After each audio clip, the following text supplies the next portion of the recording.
ये अपने सद्गुरु है, ये अपने मालिक है, यही अपने प्रीतम है, यही अपने स्वामी है, यही अपने सवारिया। जिस भाव से देखोगे उस भाव में मिलेंगे। लेकिन सर्वप्रथम तुम्हारे मानव कुल का क्या कर्तव्य है वो कर्तव्य बताएं कि तुम्हारा कर्तव्य क्या है। रोशनपुर में बराबर आते हैं, जाते हैं और यही समझाते हैं कि ये मनुष्य रूपी मानव कुल मंदिर उस प्रभु परमात्मा ने, ईश्वर ने, राम जी ने बनाया है।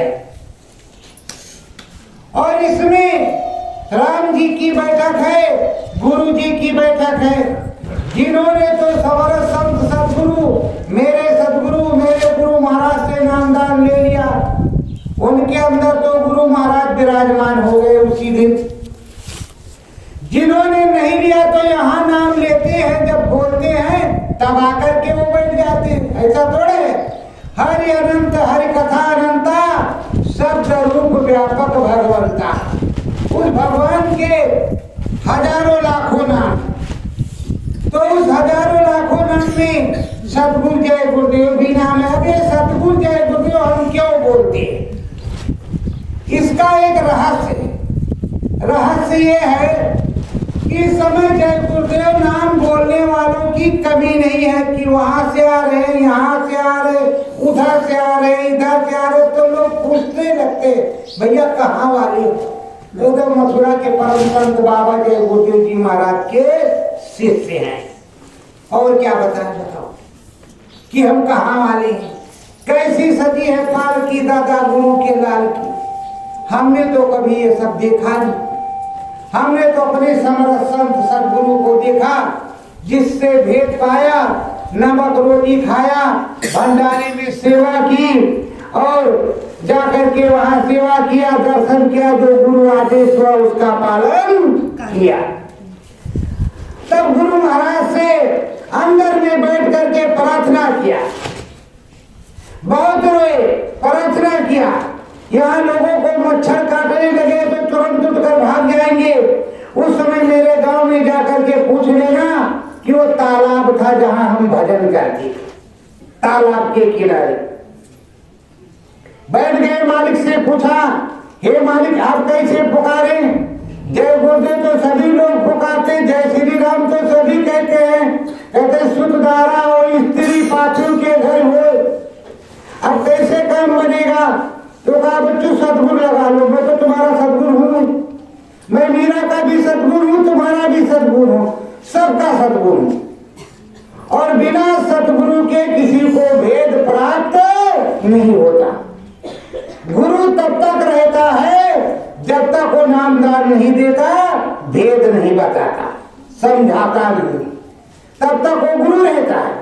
और जब वो भेद बताने लगता है, समझाने लगता है, तब वो सतगुरु हो जाता है कि उसने राम जी को देखा, उसने स्वर्ग को देखा, उसने वैकुंठ को देखा, शिवपुरी ब्रह्मपुरी को देखा। हमने तो मंदिर में देखा, उसने तो अच्छी तरह से देखा और उसी ने हमारे तुम्हारे अंदर प्रेरणा का सूत्र भरा कि तुम बैठो पलथी मार करके, 1 घंटा सुबह 1 घंटा शाम भगवान जी जरूर मिलेंगे, दर्शन होगा, राम जी से बात होगी। बोलो स्वामी जी महाराज ऐसे कहते थे कि नहीं कहते? और कोई महात्मा इस तरह कहता है कि राम जी से बात होगी? अपने स्वामी जी ही महाराज तो कहते थे, और इस समय बहुत से महाराज हैं, कोई महाराज नहीं कहता कि राम जी से बात होगी। पर आज भी गुरु महाराज कहते हैं कि राम जी से बात होगी। मेरी बात बाड़ी पर अटल रहो, अटल विश्वास रखो। सुई की नोक के बराबर इधर का उधर होने वाला नहीं, जो वाणी मैंने कह दिया वो कटने वाली है नहीं। प्रेमियों, सन 2019 में कुंभ लगा, कुंभ में मैं भी गया। तबियत थोड़ी गड़बड़ थी, पर गुरु महाराज का अंदर आदेश था तो हम भी गए कुंभ में। कुंभ में इतनी भीड़, हमने सोचा कि 1-2 टेंट में काम चल जाएगा। कहाँ प्रेमी आएंगे यहाँ जाड़े में मरने? कौन जाता है वहाँ प्रचार करने, शाकाहारी बाबा जी कहना, शाकाहारी रहना। ए भाई, मेरे दिमाग में तो यही था। और वहाँ इतनी पब्लिक, इतने गुरु भाई और अलग के प्रेमी कि पूछो तो मत। मेरी नानी याद आ रही कि हम क्या करें, कैसे करें, कहीं तिरपाल करवाए, कहीं ये करवाए, कहीं वो करवाए। और स्वामी जी महाराज ने पूरी नैया किसी प्रकार से पार की। और जैसे शाकाहारी प्रचार हो गया 19 का, फिर 20 का नंबर आया, फिर 20 में गए तो चेतंत हो गए, तो फिर डबल टिबल लगवाया। और जैसे 20 का प्रचार हो गया और शिवरात्रि कार्यक्रम हुआ, 23 मार्च मुक्ति दिवस आया नहीं कि कोरोना महाराज आ गए। कोरोना महाराज आ गए, सबके हाथ खड़े ऊपर। बाबा जी ने तुम्हारे जो कहा था वो हो गया। बाबा जी ने, डॉक्टर साहब देख नहीं रहे हैं, दवाई नहीं दे रहे हैं, तुम्हारे बाबा जी ने जो कहा था वो होने लगा है।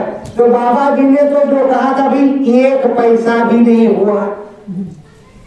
ये कहाँ समझ रहे हो? अभी तो ये पैसा भी नहीं हुआ। बाबा जी ने कहा है कि ये जो तुम्हारी इमारतें हैं, बिल्डिंगें हैं, 400 फीट उछलेंगी। और बाबा जी के बताए अनुसार जहां पर जल होगा वहां पर थल होगा, जहां पर थल होगा वहां पर जल होगा। अगर तुम नहीं सुधरे तो, और अगर तुम सुधर जाओगे तो बाबा जी परमात्मा से प्रार्थना कर लेंगे, महाकाल से भोलेनाथ से प्रार्थना कर लेंगे, थोड़ा दया कर देंगे, पापियों पर भी ही जो है मार पड़ेगी। पर ये समझ लो अच्छी तरह से, सबसे पहले धर्म पर ही जो है पिटाई होती है, जो धार्मिक आदमी होता है। जो स्वामी जी महाराज का भक्त है तो अगल बगल वाले कहेंगे जाते हैं बाबा जो बोलते क्या बुखार पकड़े, आप 500 रुपया डॉक्टर वाली ही सो गई, और देखो हम माता रानी की बोल रहे हैं और हमें कोई बुखार नहीं है। लेकिन जितने जय गुरुदेव वाले थे कोरोना में, उनको किसी प्रकार का रोना नहीं था, न डॉक्टर के पास जाने की जरूरत थी। सब अपने घर में सुरक्षित थे, चुपचाप भजन में लगे थे। उस समय तो भजन का बढ़िया टाइम था, और किसानों का तो और अच्छा टाइम था। हथिया लो और आराम से काटो, घर में सब्जी, घर में सब कुछ, न हारी न बीमारी। गंगा मैया भी साफ हो गई, अब फिर से गंगा मैया उसी तरह हो गई। और उस समय जो बड़े बड़े मुर्गी फार्म थे, उसके गेट खोल दिया धीरे से कि भैया चले जाओ, तुम्हारी जरूरत नहीं है। और अब धीरे धीरे से कोरोना महाराज जब चले गए हैं, आराम करने, वो कहीं गए नहीं है, वो आराम करने गए, थोड़ा देखने गए कि ये भजन करेंगे कि नहीं। कुम्हार क्या करता है, मिट्टी खोद करके लाता है, लाने के बाद भिगोता है, फिर उसको खूब रौंदता है, फिर अच्छी तरह से उसको टो करके एक एक रोड़ी बाहर निकाल देता कि कोई रोड़ी न रहे। अगर रोड़ी रहेगी तो हम चाक पर रखेंगे, बर्तन बनाएंगे तो फूट जाएगा, बनेगा नहीं। उसी तरह वो टटोले जा रहे सब, सत्संगी भी और दुनियादार भी।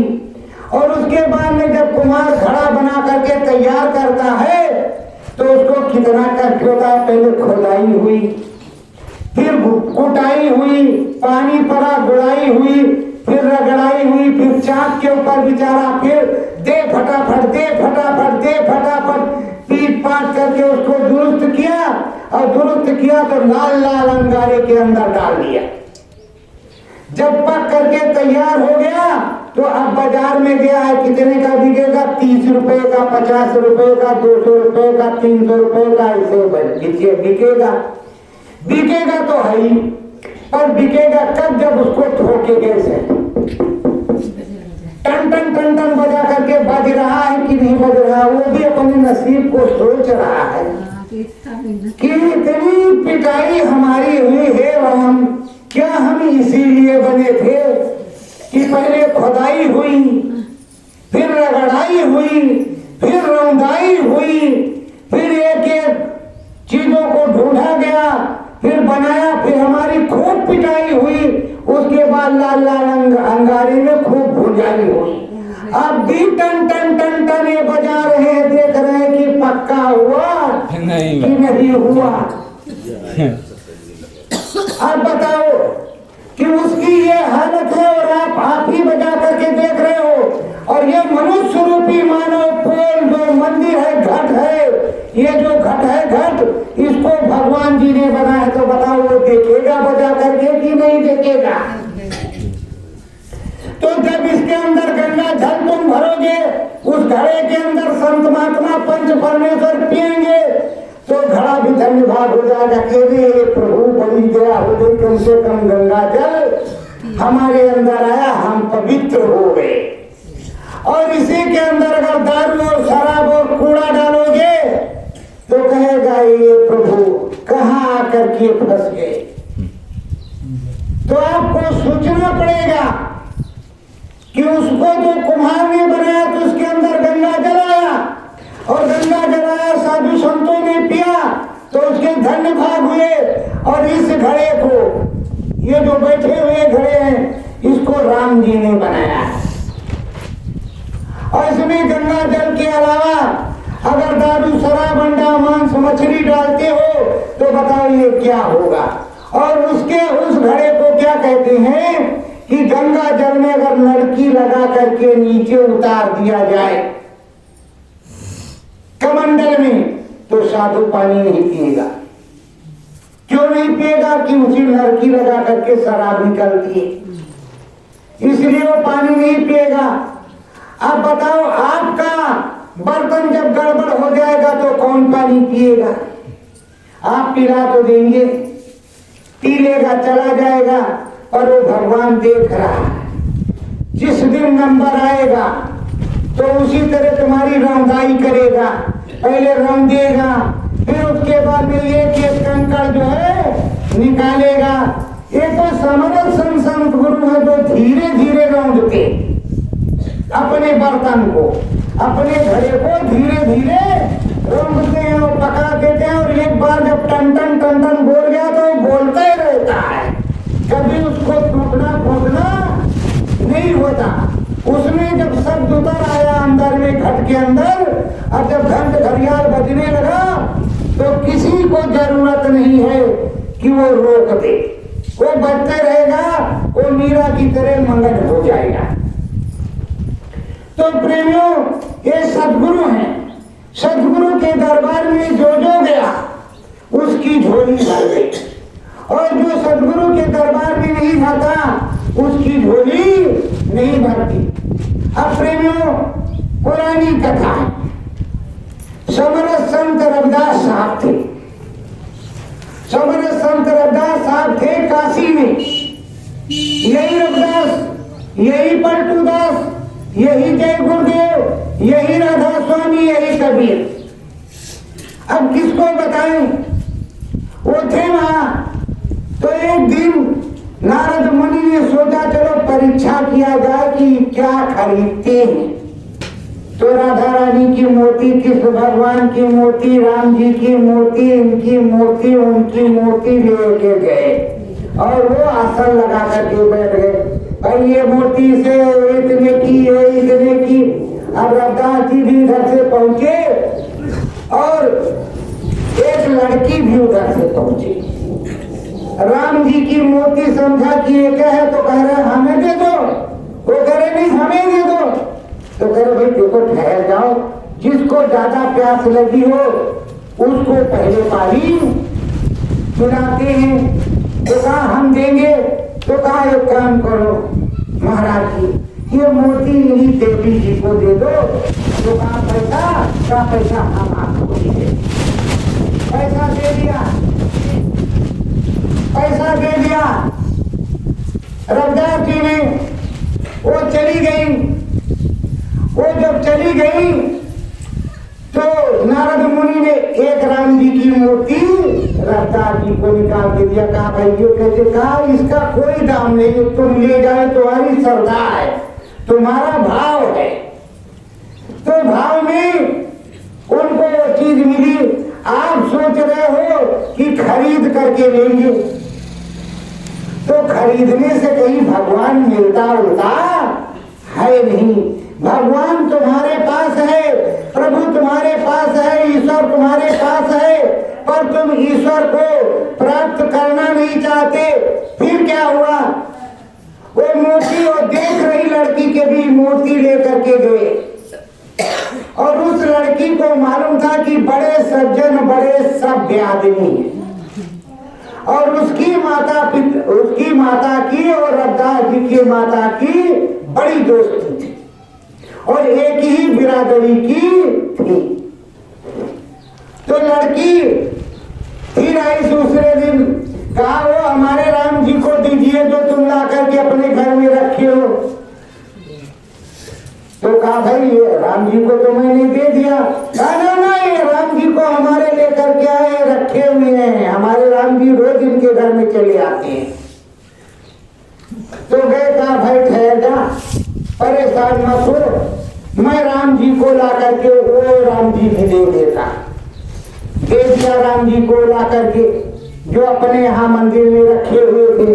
जब उसको दे दिया तब तक माँ जी निकली, उसकी माँ भी आ गई। जब आपस में मुलाकात हुई, कहा बहन जी क्या हाल, बहुत दिन के बाद मिली। तो कहा अरे तुम भी तो बहुत दिन के बाद मिली।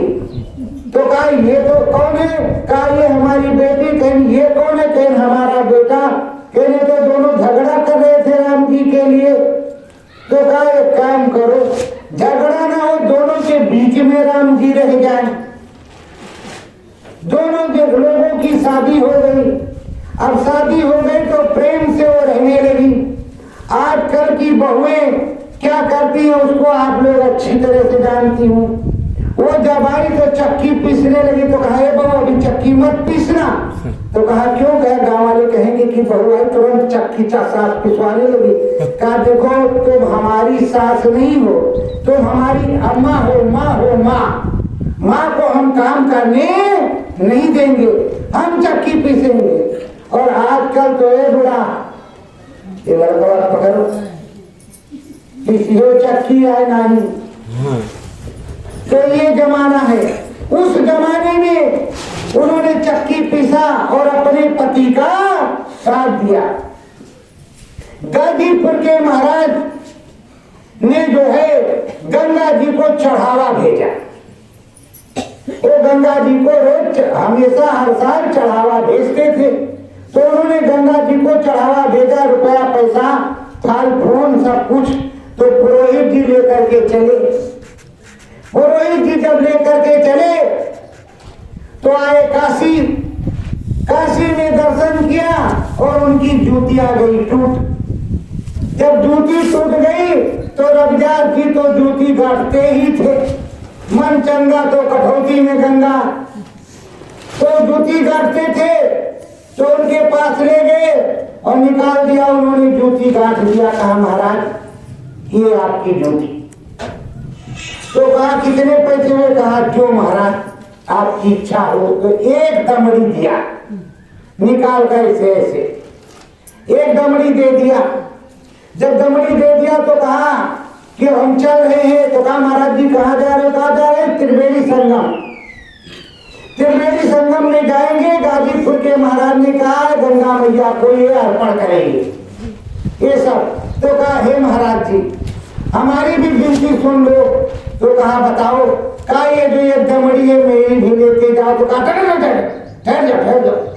दूसरा बोल रहा वो महाराज जी नहीं बोले, दूसरा बोला ठहर जाओ, इसको जमीन में रखो। जब जमीन में रखा तो इसके ऊपर गंगा जल डाला। जब गंगा जल डाला तो उसके बाद उठा करके पेट में वो दमड़ी रखा। अब बताओ कि पहले तो तुम लोग, अब तो तुम लोग बराबर बैठते हो। पहले उस तरह के बिरादरी का कोई होता तो जुड़े रहे।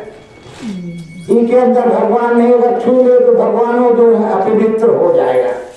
पर आप सुनिए, वो दमड़ी लेकर के और पूरा साजो सामान लेकर के वो जो है त्रिवेणी संगम प्रयागराज पर पहुंचे। अब महाराज जी ने खूब अर्चना वंदना गंगा मैया की नहाया, डुबकी लगाया, जितने थे उनके ब्राह्मण पुरोहित सब। और जो कुछ दिया था नरेश ने, राजा साहब ने सब चढ़ा दिया। दमड़ी गए भूल। जब दमड़ी भूल गए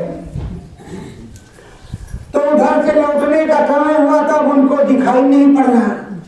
तो दिखाई नहीं पड़ रहा तो कहा हे गंगा मैया क्या गलती हो गई, हे गंगा मैया क्या गलती हो गई, अभी तो हम अच्छे थे, कैसे अंधे हो गए। तब के देवी देवता भी बोलते थे। अब देवी देवता क्या बोले, आप बोलने नहीं देंगे तो बोलेंगे क्या। तो गंगा मैया प्रकट हुई। कहा भाई जो ये दमड़ी दिया है उसने रविदास भक्त ने, वो कहाँ है। अरे कहाँ माते देते हैं, बस तुरंत पेट से निकाल करके फेंका और गंगा मैया ने तुरंत उसको हाथ में ले लिया। जब ले लिया तो कहा ये लो एक सोने का कंगन। गंगा मैया ने उनको दिया पुरोहित जी को कि जाकर के मेरे भक्त रविदास को दे देना, भक्त रविदास को दे देना। अबे तो वहां से चले बेचारे, जय गंगा मैया की, जय गंगा मैया की। तो ये बताओ कि अगर गुरु महाराज के लिए तुमने किसी को कुछ दिया है और गुरु महाराज को ना दे तो गुरु महाराज क्या करेंगे?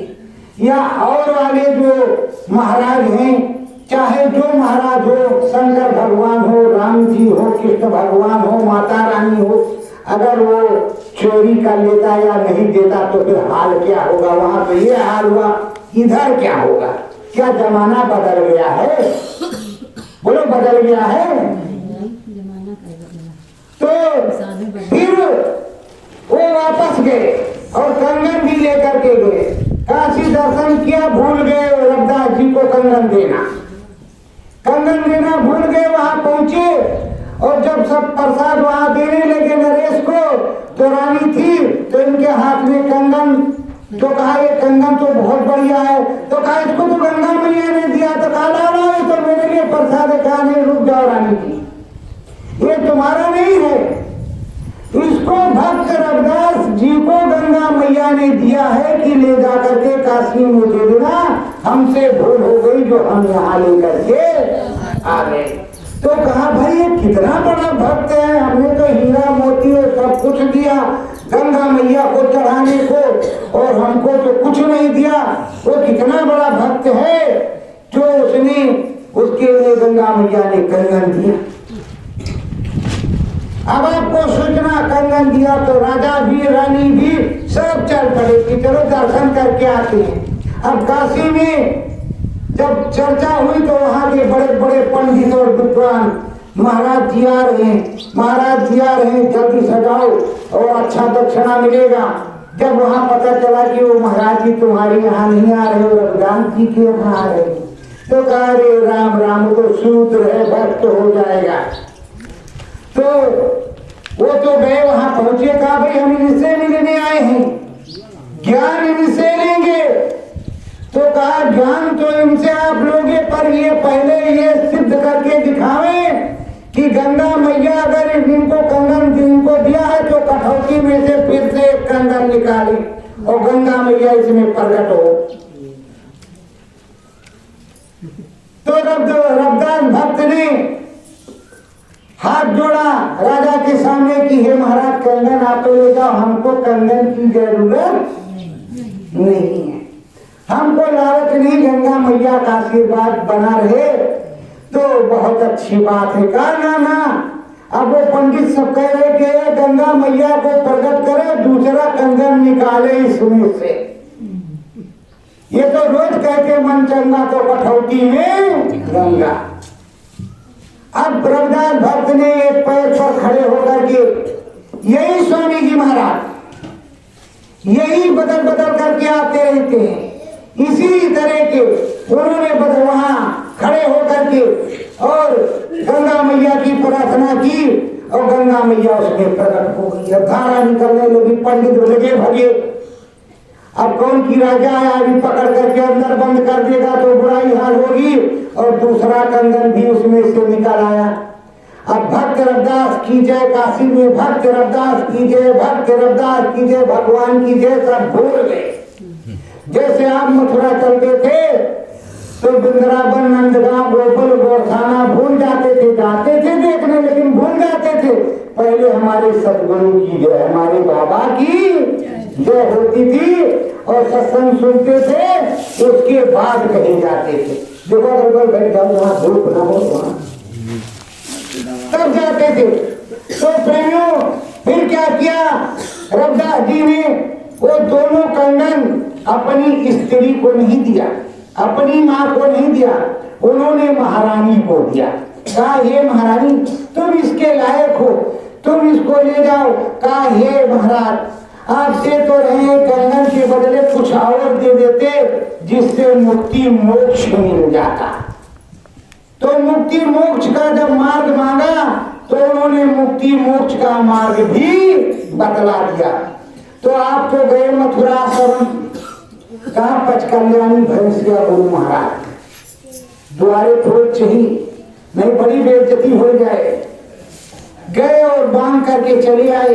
बटे बरक का सन 2001 से बाईपास मथुरा में तो वहां से अपना मांग करके आए, पचकल्याणी भैंस, मोटरसाइकिल, घर पक्का बन जाए। किसी ने ये नहीं कहा कि ये मालिक ये जो घरौंधा है, जो ये घड़ा है, जो ये घट है, इसका तरनतार हो जाए, अब दोबारा आना ना पड़े। तो कहा मोटरसाइकिल चाहिए, पचकल्याणी भैंस, मोटरसाइकिल का एक्सीडेंट हो गया, पचकल्याणी भैंस मर गई। कहा बाबा ने कोई बरकत नहीं की। अरे भाई, अगर तुम वहां गए थे तो कहते कि हे मालिक दया करो, मुक्ति मोक्ष परम पद दो, और दिखाई सुनाई पड़े इस कलयुग में हम भी मीरा की तरह गाएं, हम भी हृदय की तरह तुम्हारी जय जयकार करें, तब तो अच्छी बात होती। अब भैंस भी मर गई, मोटरसाइकिल एक्सीडेंट में टूट गई, बताओ क्या फायदा निकला। और बाबा रहे नहीं, बाबा रहे नहीं, कहा बाबा क्या है, कुछ नहीं, लड़ गई मोटरसाइकिल, भैंसों मर गई, बाबा क्या 551 चढ़ाया था वो भी गया, सब चला गया। प्रेमियों, जो प्रभु का भक्त होता है, ईश्वर का भक्त होता है, उसको दुख होता है।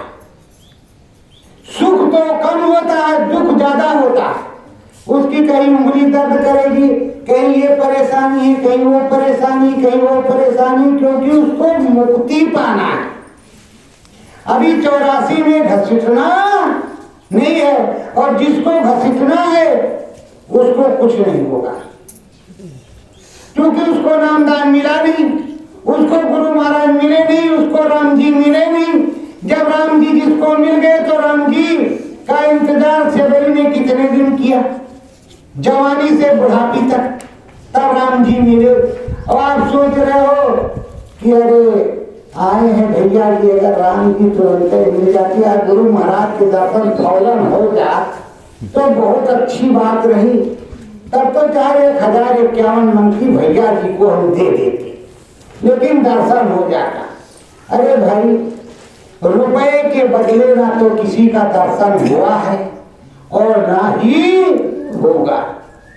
पहले के लोग जगन्नाथपुरी, काशी धाम, अयोध्यापुरी पैदल यहाँ से सतुआ बांध करके चले जाते थे, और धीरे धीरे जा करके दर्शन करके वापस आते थे। आपके गांव में चक्की नहीं थी, घर घर में चक्की थी, चक्की घर की चलती थी, किसी के यहाँ शादी ब्याह हो आराम से निपट जाता था, बिना सिक्की में पिसाए सबके घर में चक्की पीस जाती।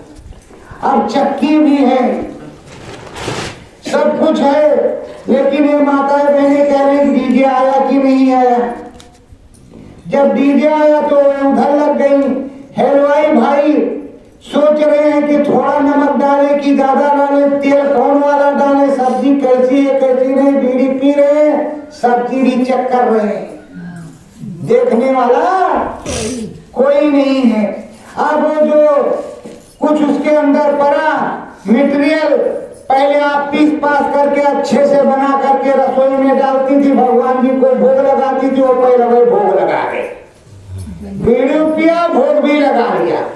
अब क्या भगवान जी को भोग लगाएंगे, और जैसे खाए, किसी को गर्मी में उल्टी, किसी को गैस, किसी को एसिडिटी, किसी को परेशानी, क्या ये बेकार गए थे उनके यहाँ निमंत्रण खाने। अरे बड़ा बुरा भोजन बना था, हमारा हाल बड़ा बुरा हो गया। तो प्रेमियों, पुरानी सभ्यता चली गई, पुरानी संस्कृति चली गई।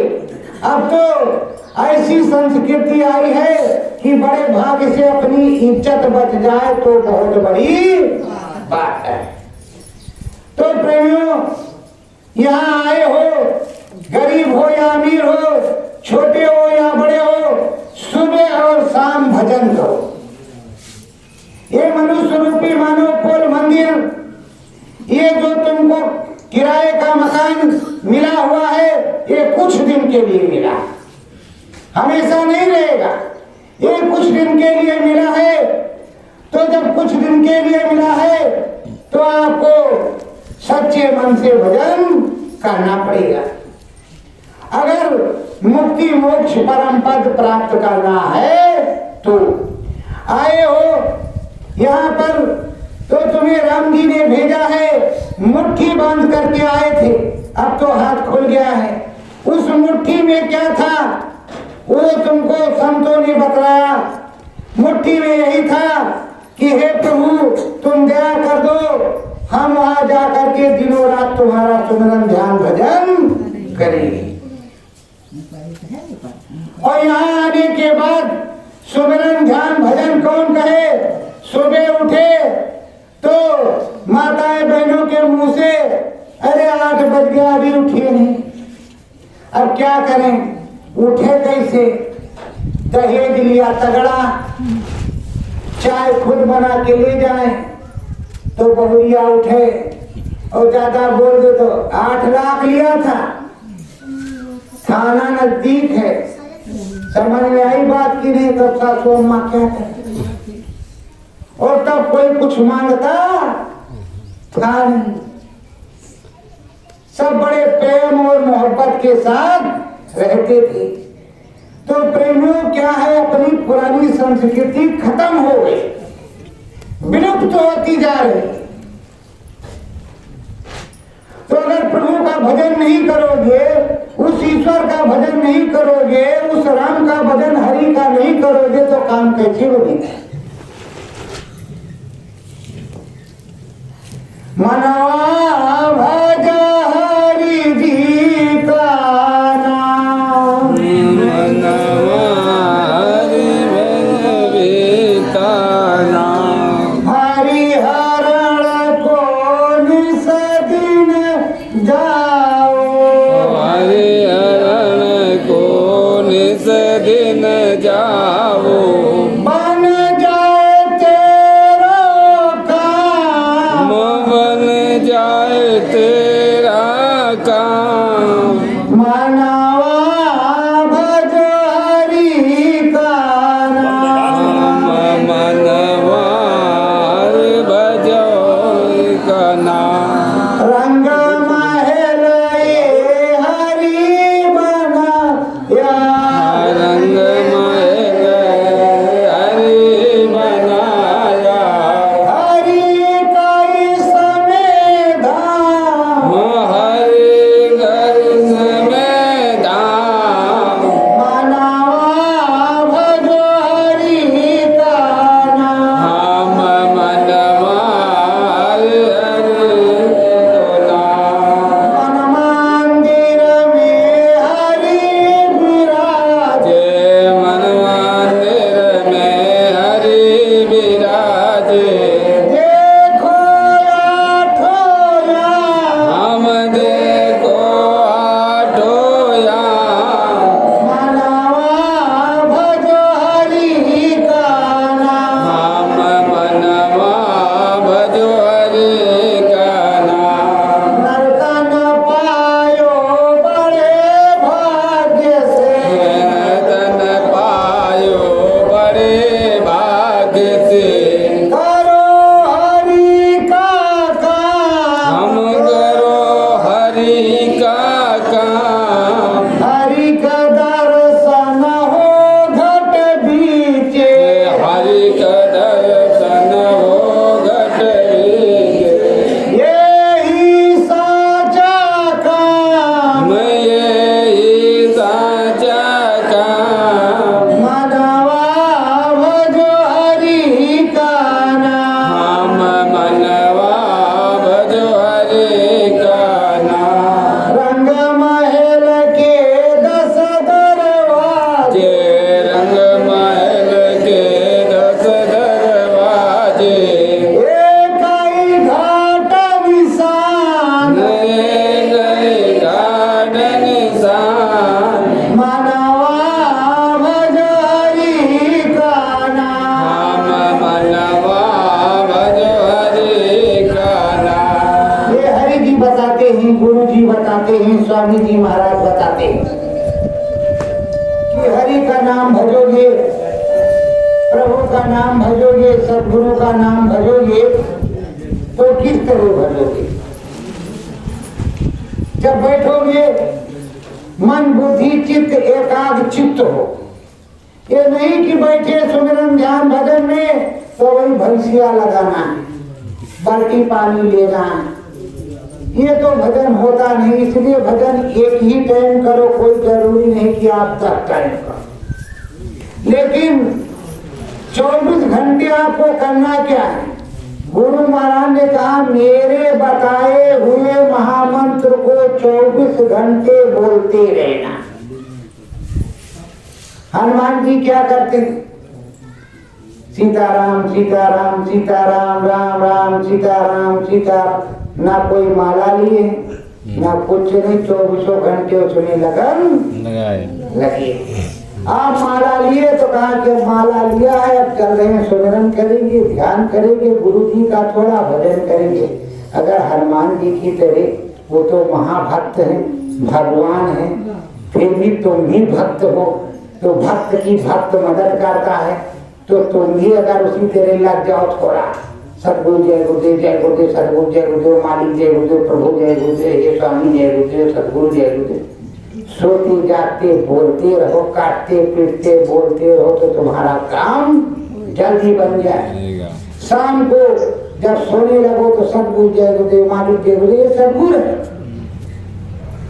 नहीं क्यों कहते सतगुरु सतनाम तुमको लाखों प्रणाम? क्या जरूरत थी गुरु महाराज को हाथ धोना नहीं?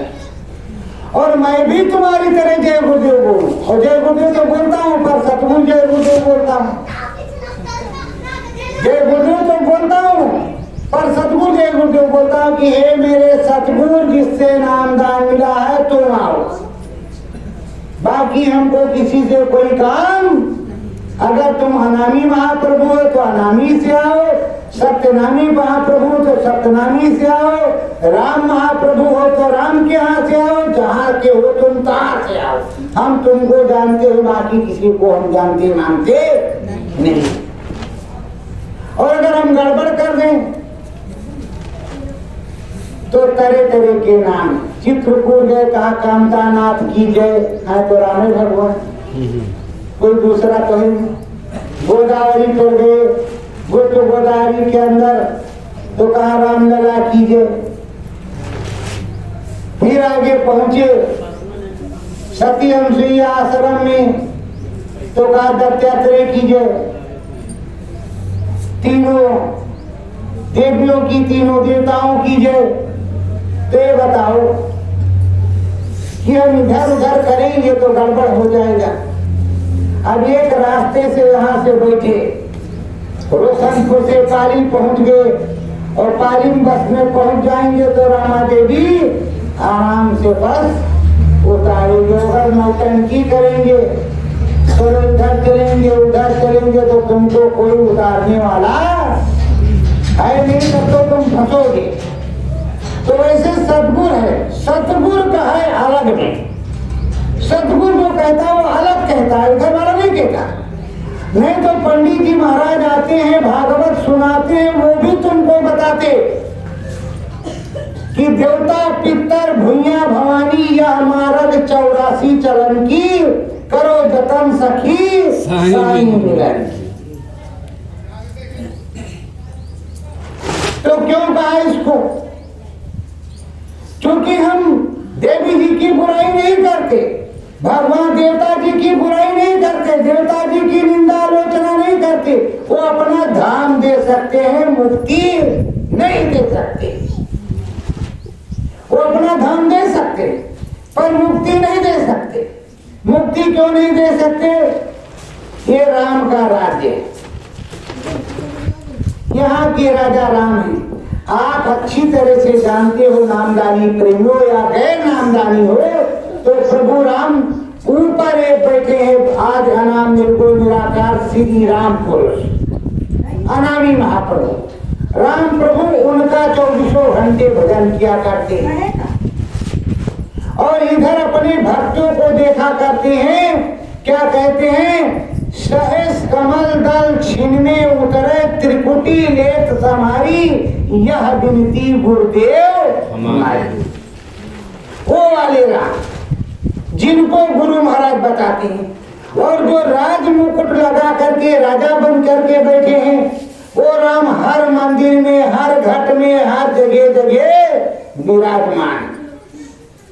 वो यहाँ का राज्य देखते हैं। और एक राम कौन है? काल रूपमय तिनकर भ्राता, शुभ और अशुभ कर्म फल दाता। एक राम वो भी है। तो वो आदेश देते हैं कि भाई रामपाल का पर्चा कट गया है, रामपाल को ले आओ और उनका हिसाब किताब करके उनका काम कर दो। स्वर्ग जाना है स्वर्ग भेजो, वैकुंठ जाना है वैकुंठ भेजो। स्वामी जी महाराज ने कहा कि आए हो, जीते जी स्वर्ग मिलेगा, जीते जी वैकुंठ मिलेगा और जीते जी सब कुछ देख लो। मरने के बाद किसी की चिट्ठी पत्री नहीं आती और ना ही आएगी। कोई उधर डाक खाने नहीं ना इधर कोई देने वाला डाकिया। डाकिया ये है, जीव को ले जाते हैं और ले आते हैं, पहुंचा देते हैं और ले भी आते हैं। क्योंकि बहुत से लोग ये सोचते हैं कि स्वामी जी महाराज ने नाम दान तो दे दिया, अगर कान में उंगली लगाई, कान में उंगली लगाया और सुरतिया चढ़ गए तो पप्पा रे पप्पा लौटे कि ना लौटे। यहाँ तो सब लोग कहेंगे राम नाम सत्य है, सत्य बोलो मुक्ति है। तो बहुत लोगों की जब खिंचाव होता है, चढ़ाई होती है, तो वही मारी छोड़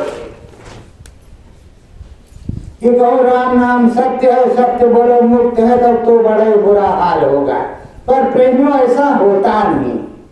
वो खिंचते खिंचते आप लोगों के अंदर कुंडलियां हैं, उन कुंडलियों पर देवी देवताओं का निवास है। जिस कुंडली पर सूरत पहुंचती है उस देवी देवता का दर्शन करती है। तो देवी देवता पूछते हैं कि कहाँ जाना है, क्या चाहिए, बोलो मैं देने के लिए तैयार हूं। तो आप हमको अपने गुरु महाराज के पास जाना है, भगवान जी के पास जाना है, मुक्ति पाना तो क्या आगे चले जाओ। जब आगे वाले भगवान जी के यहाँ पहुंचोगे तो वो आगे भेजेंगे। ये शरीर है, शरीर, इस शरीर को शिव कहते हैं, शिव। और इसके अंदर शक्ति विराजमान है, देवी शक्ति मैया। अगर शक्ति ना हो तो तुम्हारा शरीर चलने वाला नहीं है। तुम कितना भी जतन करो, कितनी भी मेहनत करो, पर शरीर चलेगा नहीं। और आपको डॉक्टर साहब के यहाँ जाने पड़ेगा और लोगों के यहाँ। तो इसीलिए रोज शक्ति मैया के हे देवी मैया दया बनाए रहना। मगर जो शिव है उनके साथ जो शक्ति मैया है वही काम करती हैं। सारी मैया का काम अलग अलग है। और वो अन्नपूर्णा भी है। तुम्हारे किचन में, तुम्हारे रसोई में बैठ करके वो तुमको भोजन भी पूरा करती है, पूरा बरकत करती है। उनको अन्नपूर्णा भी कहा जाता है। लेकिन आप सोच रहे हो कि हम ने चढ़ाई किया, अब खिंचा हुआ पैर सुन्न हो गया है, अब हथौड़ सुन्न हो रहा है, गटैयो सकर पकड़ होते हैं, लागत है परार निकल गए। गुरु महाराज हमारे बस की बात है नहीं। प्रेमियों, वो कैसे थे जो जंगल में आपकी एरिया में संत महात्मा बैठे रहते थे, अखंड ढोली लगा दिया, समाधि और चढ़ गए, दीमक लग गई और उनको छू तक नहीं उन्होंने किया। आपको जरा से खिंचाव होता है तो आप छोड़ देते हो। अरे भाई खिंचाव होगा, चढ़ाई होगी, ऊपर जाओगे, स्वर्ग देखोगे, वैकुंठ देखोगे, शिवपुरी ब्रह्मपुरी देखोगे, फिर ऊपर राम जी का देखोगे, माया जी का देखोगे, आद्या माँ शक्ति का देखोगे, ब्रह्म को देखोगे और ऊपर देखोगे तो धीरे धीरे तो देखोगे। अच्छा एक चीज ये बताओ आप लोग कि तुमको पोस्ट ग्रेजुएट की डिग्री तुरंत मिल गई थी, कक्षा 1 से पढ़ने गए थे? कक्षा 1 से पढ़ने गए थे कि पहले में आपको 10वीं की डिग्री मिल गई? 1 से पढ़ने गए तो एक वाला गुरु जी तो कोई दूसरा रहा होगा, 5 से 8 वाला कोई दूसरा रहा होगा और 8 से 10 वाला कोई दूसरा रहा होगा। पर यहाँ तो जो ऑलराउंडर गुरु है नीचे से ऊपर पूरा पढ़ाता है, पूरा दिखाता है, पूरा समझाता है। तो इसीलिए कहते हैं कि जब तक गुरु मिले नहीं साचा, तब तक गुरु करो 10 बाचा। गुरु बदलना कोई ये नहीं है कि हमने पाप कर दिया, जो हमको दिखा दे। माताएं बहनों, आप जहां पर बिंदिया लगाए हो, ये 10वां दरवाजा है। यहीं पर भगवान जी का दर्शन होता है। जब रात में आप सो जाती हो और स्वप्न देखती हो कि हम मायके चले गए, गंगा जी नहाने चले गए, मेले में चले गए, तो वही तुम्हारा मन है, वही जीवात्मा है, वही जाती है, वही शिव नेत्र है। जिस नेत्र से आपने देखा वो शिव नेत्र है। और ये दोनों नेत्र जो देखने के लिए, ये दुनिया का जो माया की साया बनी है, ये देखने के लिए, तो उसी शिव नेत्र को खोलने की जरूरत है। शिव नेत्र सबके पास है। ये मत समझो कि शंकर भगवान के पास है, हमारे पास नहीं है। ईश्वर अंश जीव अविनाशी सबके पास है। और सब लोग लग करके सुमरन ध्यान भजन करो। गुरु महाराज ने बताया कि जब सुमरन ध्यान भजन करोगे, ऊपर चढ़ाई होगी, दिखाई सुनाई पड़ेगा, घंट घड़ियाल बजेगा, तो मस्त मगन हो जाओगे, एकदम से मगन हो जाओगे, लगन लग जाएगी, अनुभूति होने लगेगी, दिखाई सुनाई पड़ने लगेगा। अरे भाई, जब तुमको दिखाई पड़ेगा, सुनाई पड़ेगा, भूत भविष्य का ज्ञान हो जाएगा कि परसों क्या होने वाला, आगे मालूम हो जाए, तो उसकी व्यवस्था करोगे कि नहीं करोगे? अब परसों क्या होना उसके बारे में तुमको मालूम है। गुरु महाराज पढ़ा रहे तुमको रोज यही कि आज नहीं परसों का मालूम कर। इसीलिए कहा है कि आज करे सो आप करे, जो आज करना उसको आप ही कर लो तुरंत। और गुरु महाराज पढ़ा रहे कि जो परसों नरसों होने वाला वो आज ही देखो, आज देख लो, जिससे कल तुम्हारा सारा काम बन जाए, नुकसान ना हो। अब भूकंप आने वाला है। गुरु महाराज ने दिखाया कि धरती हिल रही है और ये बच्ची परसों होगा।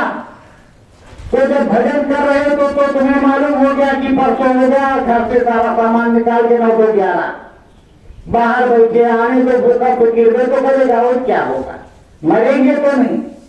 और पता चला कि भूकंप आया, जल्दबाजी में भगे, पैर टूट गया, कहीं क्या हो गया।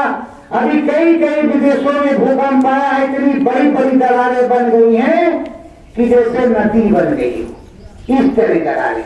अपने देश में ऊपर देवभूमि है, उत्तराखंड में, वहां पहलगाम है, वहां पर जगह जगह दरार पड़ गई है। घरों में दरार की रहने लायक नहीं है, पहाड़ भूकंप आया। तो प्रेमियों, जब महापाप बढ़ेगा और पापाचार का अंत नहीं होगा, तो कुछ ना कुछ तो भगवान करेगा ही, उसकी कुछ ना कुछ तो व्यवस्था होगी। और आप समझ रहे हो, हम बहुत पहलवान हैं, सारा काम कर लेंगे, हमसे ऊंचा कोई नहीं, कुछ भी नहीं होगा। अरे अभी कोरोना आया था, आपने तो देखा क्या क्या किया है, अभी तो देखा आपने क्या क्या किया। और अगर उससे बड़ा रोना आ गया तब क्या होगा? प्रधानमंत्री की दाढ़ी मूंछ रखा है अपने यहाँ दिल्ली में, योगी जी लखनऊ में, और हम तो अपने बड़े घर में, और जो बेचारे विदेश में फंसे थे, तो गुरु महाराज ने एक बार एक कहानी सुनाई। कहानी क्या सुनाई? कहानी सुनाई है कि ये बच्चा विदेश में मत जाना, अपने देश में रहना, खाना और कमाना, 2 रुपया कम मिले पर अपने परिवार के साथ रहना। नहीं माने विदेश चले गए। जब कोरोना महाराज आए तो गुरु महाराज ने बताया था कि तीर्थ के अलावा कोई चीज तुम्हारे बदन पे बचेगी नहीं सब उतरवाली के अंदर वाला अंदर है काम है। अब प्रेमियों, जाऊं नहीं जब कोरोना महाराज है, ट्रेन महारानी बंद हो गई, बस महारानी बंद हो गई, तो लोग पैदल चल नहीं गए। कई तो रास्ते में बहुत लोग मर गए और बहुत लोग बंबई से अपने घर आए तो पता चला कि पैर में छाले पड़ गए, 6-6 महीने तक उसकी दवाई किया। तो ये प्रेमियों, ये कुदरत है, कुदरत भगवान है, भगवान प्रभु। इसका डंडा बड़ा मजबूत है, इसका डंडा पड़ता है तो उसके सामने किसी का बल चलता नहीं है। तो ऐसा कुछ करो, माता रानी का ध्यान धरो। हम ये नहीं कहते तुम बाबा जय गुरुदेव के हो जाओ, और अगर बाबा जय गुरुदेव के हो जाओगे तो सारा काम तुम्हारा बन जाएगा, और नहीं बनना चाहते तो माता रानी का ध्यान धरना चाहते, राम जी का, कृष्ण भगवान का, जिस भगवान का है किसी भगवान का तो करो। हमारे गुरु महाराज ने कहा कि जब तुम खा पी करके थक जाओ ना हो तब आओ, तो किसी का तो करो और शाकाहारी रहो। तो ज्ञान किससे मिलता है? गुरु जी से। अगर हमने अपने गुरु जी से नहीं सुना होता तो हम तुमको क्या सुनाते? क्या हम इसकी कोई पढ़ाई होती है? श्रीमद् भागवत गीता तो है, लेकिन उसका पाठ करते हैं, धीरे धीरे पढ़ते हैं, 10-5 साल लग जाता है तो फिर धीरे धीरे सुनाना शुरू करते हैं, फिर बहुत दिन के बाद पंडित जी फेमस होते हैं। यहाँ तो हमारे गुरु जी ये बताते थे कि चले जाओ बगीचे में, नहीं कोई आदमी है तो पेड़ों को सुनाना शुरू कर दो, तुमको सुनाना आ जाएगा। तो प्रेमियों, तुम्हें भी नाचना आ जाएगा। जिस तरह मीरा नाची उस तरह तुम्हें भी नाचना आ जाएगा, सारा काम तुम्हारा बन जाएगा। पर तुम करने के लिए पहले हामी तो भरो, काम तो करो। और ये बाबा जी बैठे हैं, इन बाबा जी की दवाई पहले भी लोग करते थे, आज भी आप कर सकते हो। कोई बेहोश हो जाए, 10 दाना चीनी का हाथ पर ले लो, उसके कान में सतगुरु जय गुरुदेव 10 बार बोलो, और उस चीनी के दाने पर फूंक मारो और उसके मुंह में डाल दो, और दाहिने कान में बोलना है सतगुरु जय गुरुदेव का नाम लेकर कि सतगुरु जय गुरुदेव नाम प्रभु का बोलो, प्रभु का बोलो। वो आंख खोल देगा, तब समझ लेना बाबा जी का नाम सच्चा है, और ये जाना डॉक्टर साहब के यहाँ ठीक हो जाएगा। और अगर समय पूरा है तो आराम से वो भगवान जी के यहाँ चला जाए। यही भगवान जी की, यही राम जी की, यही सदगुरु की, यही समरस संत की परीक्षा है। पर अगर परीक्षा में पास ना हो तो उसे कोई मानेगा नहीं। हमारे स्वामी जी महाराज भी और बराबर ये बता गए हैं कि शाकाहारी प्रचार करते रहना। बाबा जी का कहना है शाकाहारी रहना। तो शाकाहारी प्रचार का मतलब शाकाहारी का समझ लो। शाकाहारी 2 चम्मच घी खाओगे कितनी ताकत आएगी? बोले ताकत आएगी कि नहीं आएगी? और अगर 3 बार खा लिया आपने 2-6 चम्मच तो पच जाएगा, कहीं गड़बड़ नहीं होगा, बड़ी तक पेट फूलेगा और क्या होगा। लेकिन अगर तुमने अखाद्य वस्तु का सेवन किया, मीट मछली अंडा खाया, तब तो डॉक्टर साहब के यहाँ आपको दवा लेनी पड़ेगी। और डॉक्टर से पूछता तुम ऑपरेशन होता है तो पूछता तुमने जो है मीट तो नहीं खाया, ये सब तो नहीं खाते हो? नहीं डॉक्टर साहब नहीं खाते, तभी ऑपरेशन होगा। नहीं, वो बता देता है कि ये पचता वचता नहीं है। प्रेम में इतनी कैलोरी होती है घी में, दूध में, टमाटर में, आलू में। आलू ना हो तो घर की सब्जी खत्म, बोलो खत्म हो जाएगी कि नहीं? और सबसे ज्यादा फिर गुस्सा बहुत लोग करते हैं, आलू तो खा लेते लेकिन प्याज नहीं खाते, लहसुन नहीं खाते। अरे भाई, भगवान जी ने बनाया है प्याज। महाराज आलू खोदने के बाद जो है तैयार होते हैं आलू के खेत में। बस गुण यही है कि वो तामसी। लासू महाराज 6 महीने में तैयार होते हैं, पर अगर जिसको गैस की बीमारी है 2 जवान रोज सुबह छील करके और निहार मुंह खा जाए तो गैस की रोग खत्म हो जाए। तो बताओ, ये जो खाने पीने की चीज है उसमें तो कहेंगे हम इस चीज का परहेज करते हैं। अच्छा बताओ माता बहनों, अभी नवरात्र आई थी, 9 दिन की नवरात्रि, क्या क्या खाया? सब कुछ खाया माता जी, बड़ा अच्छा किया। हाँ, बहुत अच्छा किया। यहाँ क्या करते हैं, कहते हैं कि 9 दिन का नवरात्र है, सुबह चाय पिया, सब्जी खाया, चावल खाया, दाल खाया, ये सब कुछ खाया। और उधर क्या किया कि माता रानी को दशांग अगरबत्ती सब कुछ लगाई। लगाने के बाद में पेट में चूहे कूद रहे। अरे भाई, ये 3 गुण होते हैं, गुण रजोगुण, तमोगुण, सतोगुण। इन तीनों गुणों को खत्म करने के लिए नवरात्र है। और ये जो पेट देवता है, इनको आराम देने के लिए संत महात्माओं ने व्रत बनाया है कि रोज ये चक्की चल रही है तो ये चक्की भी गड़बड़ हो सकती है, इसलिए इस चक्की को थोड़ा 1 दिन 2 दिन का आराम महीने में दे दो तो चक्की सही से चलेगी। वो वाली चक्की तो छिन जाती है, पर ये वाली चक्की छिनाई नहीं जाती है, फिर डॉक्टर साहब के यहाँ जाना पड़ता है। और डॉक्टर साहब के यहाँ जब जाना पड़ता है तो डॉक्टर साहब तो जब तक दवाई देंगे काम करेगा तो करेगा, नहीं कहेंगे ये बात जी गंगा जल पियो, राम जी के नाम लो, हमारे बस के बात नहीं।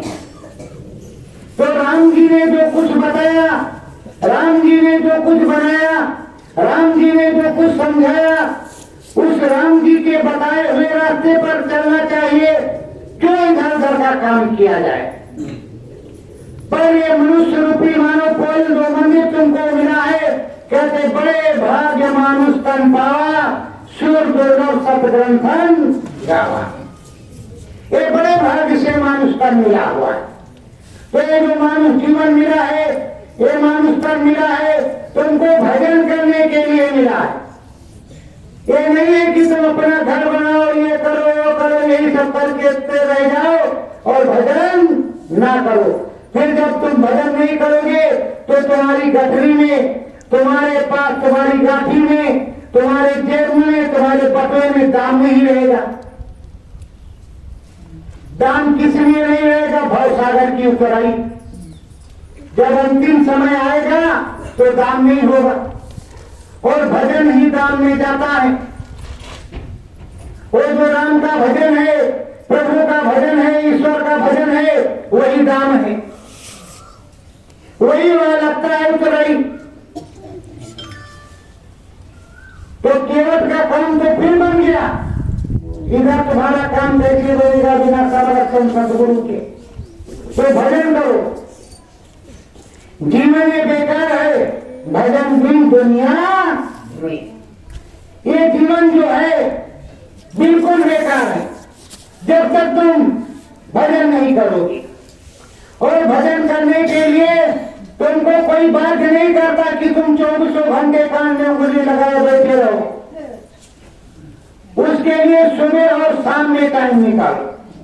शाम को जब बच्चे सो जाए, आपको समय मिल जाए, खा पी लो, अपनी चारपाई पर जाओ, तब जो है बैठ करके आराम से प्रभु का भजन करो। सुबह उठ जाओ 4 बजे, दिशा मैदान से होकर के आओ, हाथ धो लो और बैठ करके प्रभु का भजन कर लो। भजन कर लो, तुम्हारा काम बन जाएगा। नारद मुनि तो 24 घंटे करते थे, चलो तुम 2 ही घंटे कर लो। हमको तुमको कोई मुनि उनी बनना नहीं। गुरु महाराज दया करते, मुक्ति मिल जाए, मोक्ष मिल जाए, जीते जी स्वर्ग वैकुंठ के दर्शन हो जाए, यही सबसे बड़ी बात है। सत्य गुरु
जंग लगा